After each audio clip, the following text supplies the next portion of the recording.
We're going to go through our performance circuit today.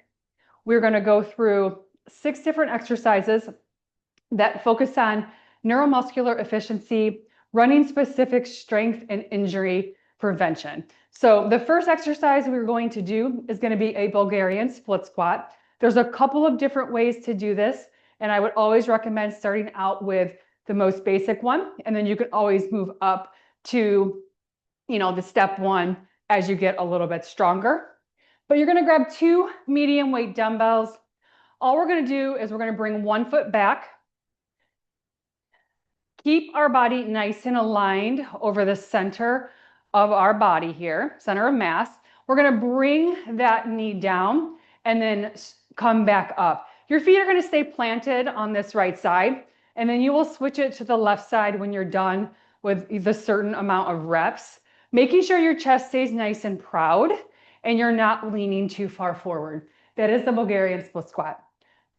Another option here to make it a little bit more challenging, you could put that back foot up on your step, and then same concept here. We're just going to bring it down and then right back up to give it a little bit more tension and a little bit more weight on that leg that's doing the work. So bring it down, coming back up. That is your Bulgarian split squat on a step. The next one is called a lunge to balance. And this one, you won't use any weights for this. All we're going to do is go into a reverse lunge, and then we're going to bring our leg up and balance there. So this is really important in running because as we run, we're landing on one leg at a time. This helps with all kinds of core strength and just stability. Really, really great exercise. So we're just going to take our right foot, we're going to bring it back into that reverse lunge, and then you're just going to come up and you're going to hold that leg there for that balance. You can hold for 3 to 5 seconds, something like that. And then you're just going to switch legs, bringing that down into that lunge, coming up and balancing here. So again, reverse lunge, and then you're balancing. And that is your lunge to balance. The next one's going to be a plank with an arm reach.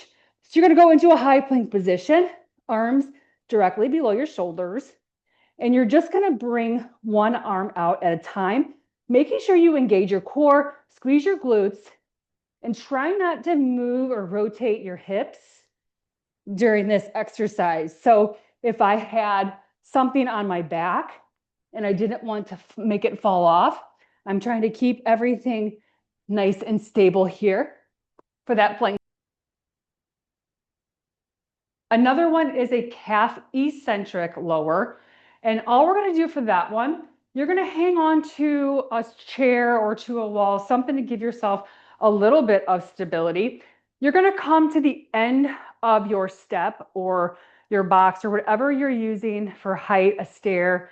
And all we're going to do is we're just going to raise 1 foot up, and then you're going to be lifting your toe. You're going to use your toe, lift your body up, and then you're going to come back down. Let that heel drop a little bit on the step itself, just to give yourself a little bit more work on that lowering phase of that eccentric exercise. Okay, so this is something you don't have to do a lot of them. You will feel these the next day if you have never done these or it's been a very long time. So don't go too crazy. Maybe start out with 1 set and then work your way up with these. And that is the calf eccentric lowering. So that concludes our 6 exercises in our performance circuit. You will have these prescribed to you in your training program, and hopefully the demos help. If you have any questions, of course, feel free to reach out.